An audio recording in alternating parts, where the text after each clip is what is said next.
Bienvenidos, esto es Acti, tu podcast Fuera de lo común. Mi nombre es Corina. Yo soy María Emilia. yo soy Mariana. ¿De qué vamos a hablar entonces el día de hoy? Del misterioso mundo ¿De qué? de las bases de datos Y misceláneas. ¿Quién no ha tenido una sección que se llame misceláneas en su archivo o en su biblioteca? varios. otros. Esa es la sección donde mucha gente agrega lo que no sabe dónde colocar. Eso está mal, solo como un tip informativo. Solo porque no lo vas a conseguir. Nunca Exacto. vas a saber qué hay ahí. Exacto. Bien, el día de hoy tenemos planteado hablar con ustedes y entre nosotras de cómo deberíamos nosotros escoger proveedores de bases de datos para bibliotecas y de gestores documentales para archivos. Entiéndase que las bases de datos y los gestores documentales o gestores integrados de bibliotecas no son lo mismo. ¿Qué son los gestores de archivo, Mari? O sea, los gestores documentales, aparte de tener el registro normalmente del inventario, porque en muchos los hay, te permite gestionar el documento en los diferentes niveles de archivo, ya sea en el archivo de gestión, en los archivos intermedios que en algunas instituciones no tienen, archivo central y archivo histórico. Te permite saber, aparte de cuál es la ruta que está siguiendo ese documento o en el ciclo de vida, y además te permite gestionar préstamos. En muchos casos te permite tener el documento digital, te permite saber quién produjo el documento, lo puedes parametrizar con normas internacionales, las ISO, las ISAG, entre otras. Normalmente eso es lo que tiene el gestor. Exacto, había uno súper chévere que ya nos acordamos del proveedor y era que tenía inclusive las tablas de retención. Te permite colocar o parametrizar en qué momento debes hacer el descarte de la documentación y debe pasar, por ejemplo, de un nivel al otro. Exacto. Es decir, que si nosotros tenemos el documento en el archivo central y en la tabla de retención está dispuesto que es para poder mantenerlo de por vida, si es de conservación total, pues deberías acordarte de pasarlo en este periodo al archivo histórico. Si es de conservación, no es de conservación total o conservación permanente, sino que debe ser para el descarte, también te hacía el anuncio para que tú puedas ir seleccionando esta documentación y la pases al comité de expurgo y eliminación o baja documental, según lo que tengas en la institución. Y además te permite hacer una selección para tomar ese inventario. O sea, no es que tenías que tú hacer el inventario completo, sino que te permitía ir haciendo una selección e indicando cuál era el proceso que ibas a trabajar con esos documentos. Que no se parece para nada a lo que es una base de datos en biblioteca, que no es lo mismo que un gestor bibliográfico. Las bases de datos nos referimos a aquellas que nos dan acceso a artículos científicos o a publicaciones indizadas. El caso de Corina es bastante bueno porque ella evalúa proveedores y evalúa bases de datos como tal. Sí, fíjense, también tenemos lo que son, dentro de nuestras plataformas virtuales también hay bibliotecas virtuales, Exacto. ¿verdad? Que también están compuestas por bases de datos, ¿sí?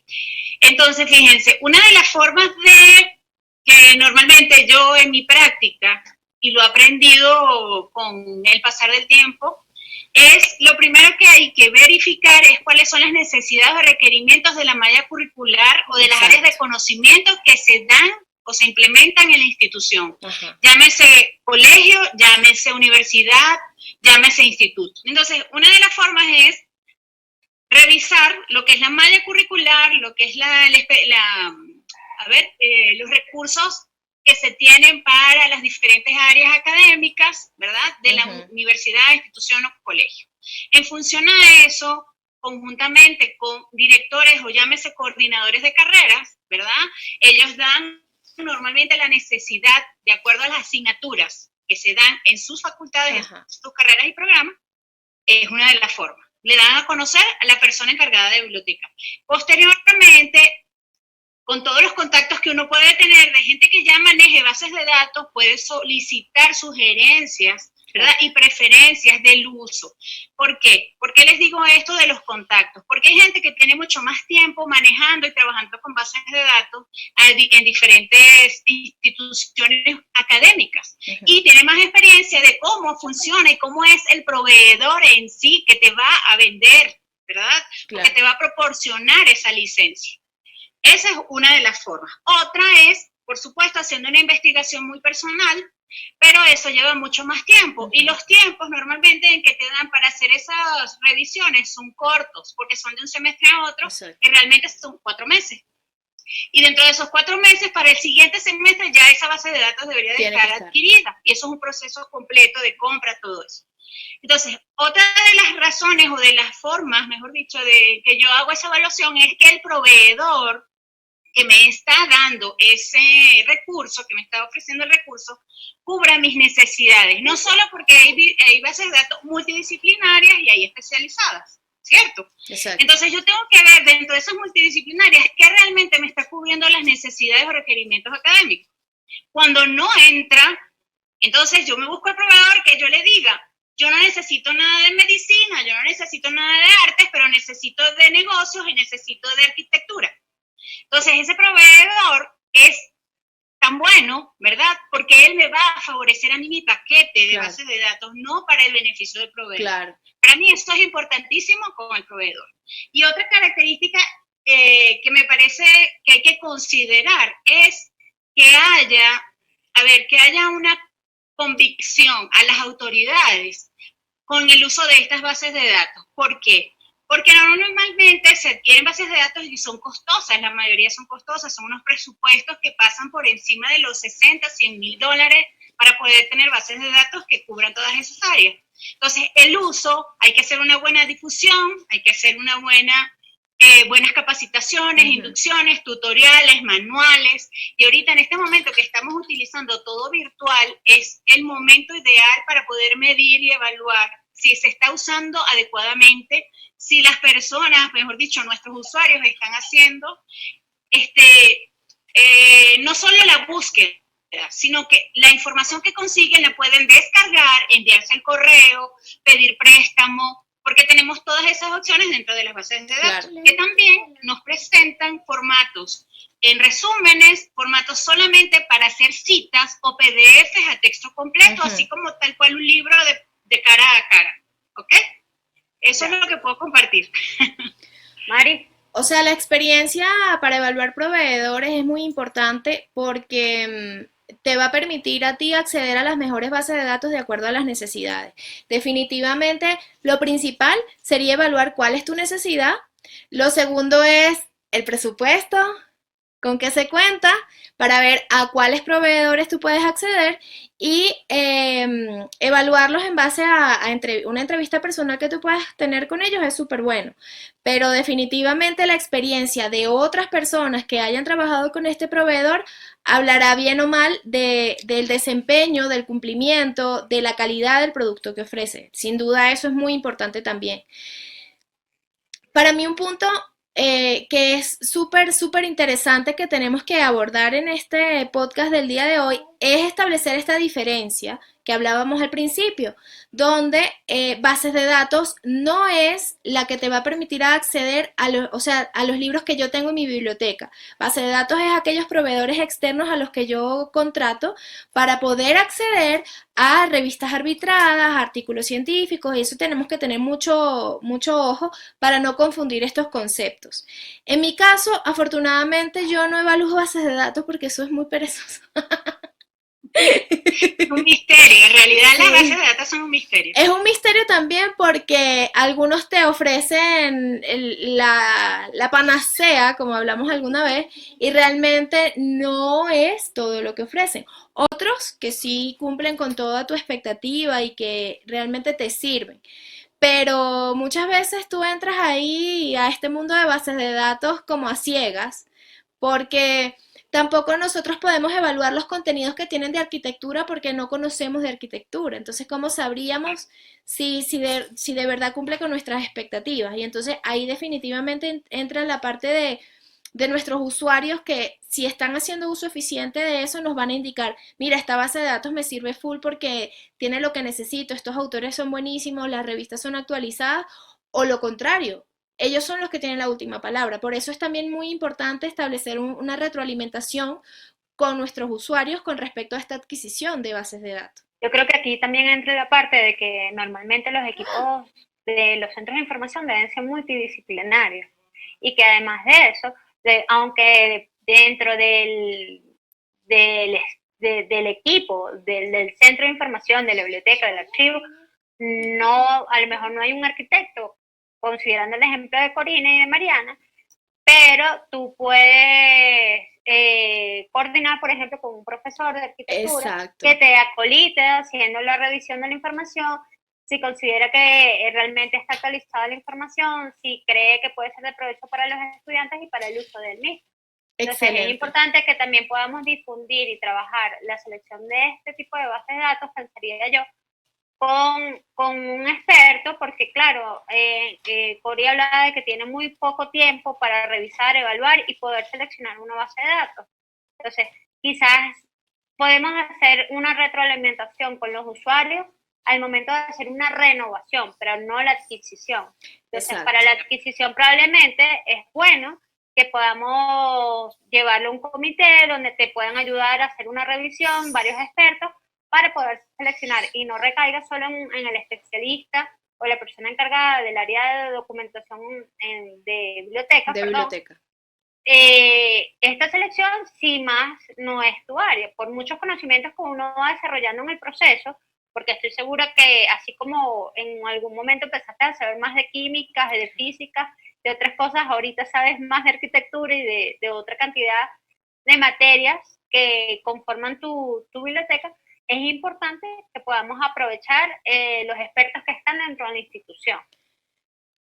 Les quería hacer una pregunta, fíjense, cuando nosotros estamos haciendo selecciones de gestores documentales, uno evalúa otras cosas que estoy segura que se evalúan para gestores de bibliotecas, pero no sé si para bases de datos. Por ejemplo, workflow, notificaciones, la capacidad de digital. Ahí tú no digitalizas, tienes acceso a un documento exacto. Digital, pero te permite, por ejemplo, descargar, pasar a PDF, exacto. ¿Qué otras cosas así? Puntos específicos de alguien que no tenga información que debería considerar para esa selección de la base de datos. Yo pienso que es primordial que tengas acceso al texto completo. O sea, eso sería uno de los puntos más favorables para la adquisición de base de datos. Porque hay algunas que te ofrecen acceso al resumen. O sea, es tener una mamá linda y bella pero muerta. Yo quiero todo. Los resúmenes no son lo suficiente eficientes para una investigación. Exacto. Algo más que vayan bien. Fíjense algo importante. Mientras Mari conversaba, algo que generalmente un buen proveedor debe ofrecer, en mi criterio, es un demo. Uh-huh. Un demo donde las personas que van a decidir que si sirve o si funciona, si está acorde o no, pueda verificar libros, bajar, ver qué tan completo está el recurso. Eso es uno. Y qué tan complejo otro, también, porque hay unas vainas también. Que parece que tú vas a lanzar un cohete a Marte.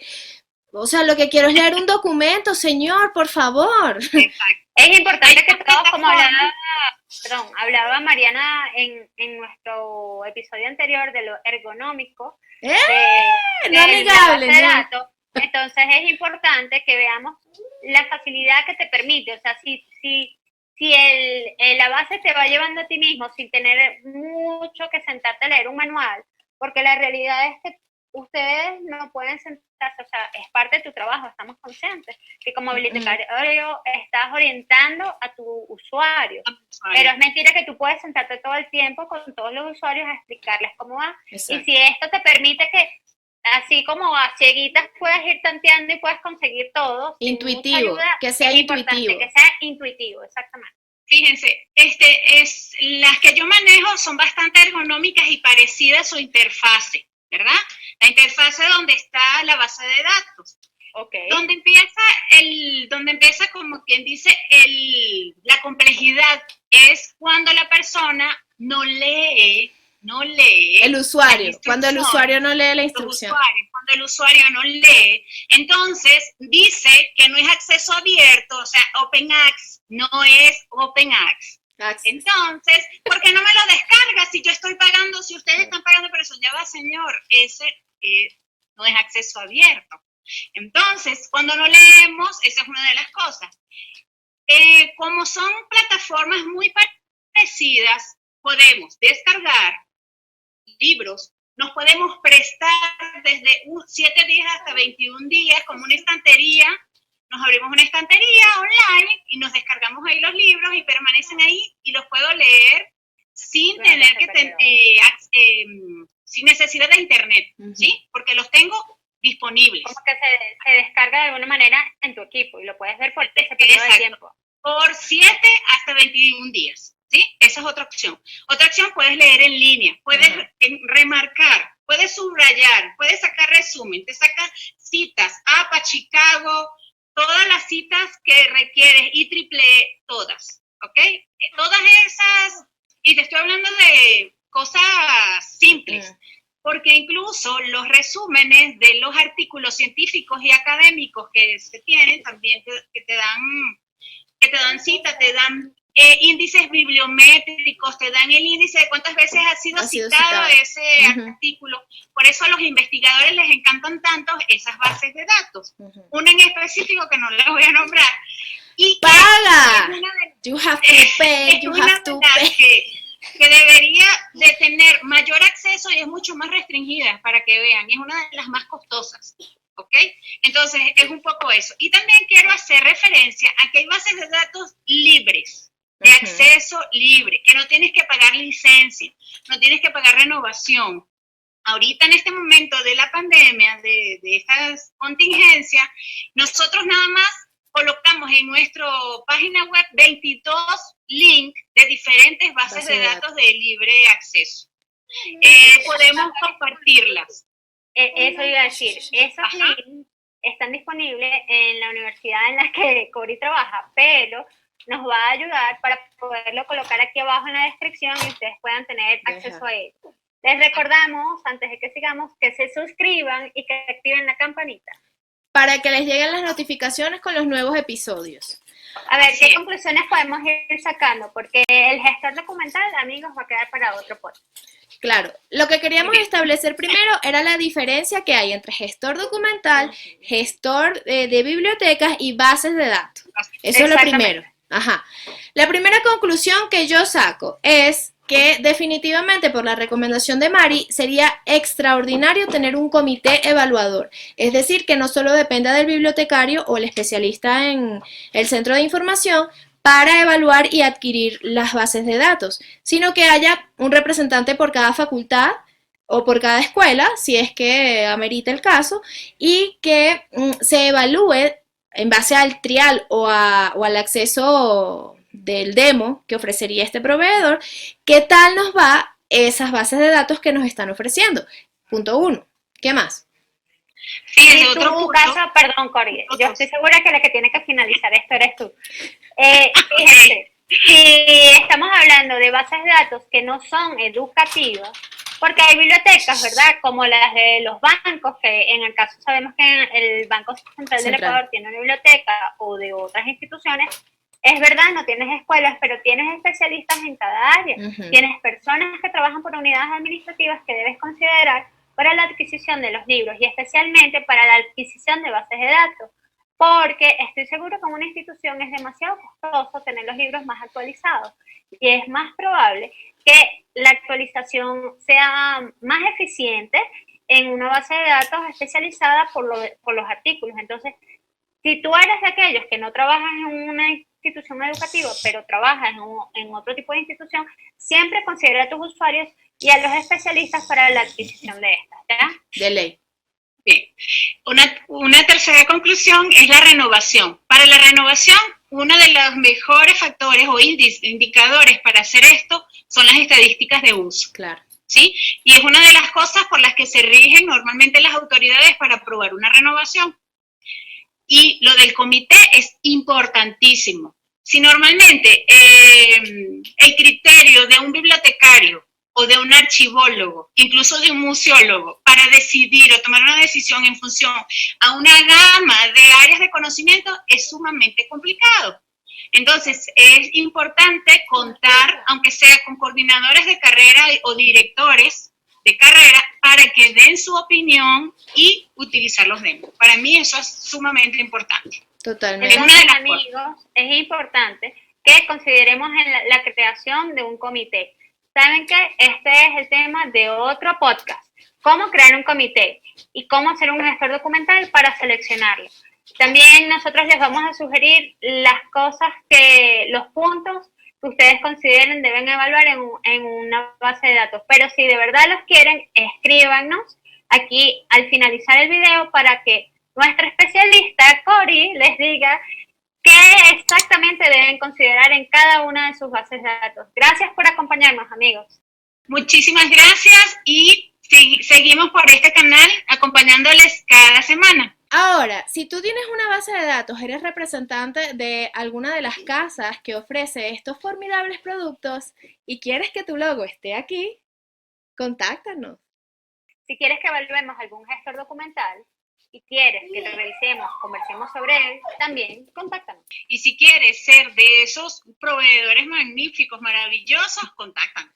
Gracias por haber asistido a esta reunión formidable el día de hoy. Suscríbanse, no se olviden y síganos por redes sociales. ¡Chao! Este espacio es patrocinado por Dognos, el conocimiento es nuestro negocio. El Rey Pernil, el mejor sándwich de Quito. Y alguito más, mi besi. Atelier hecho a mano.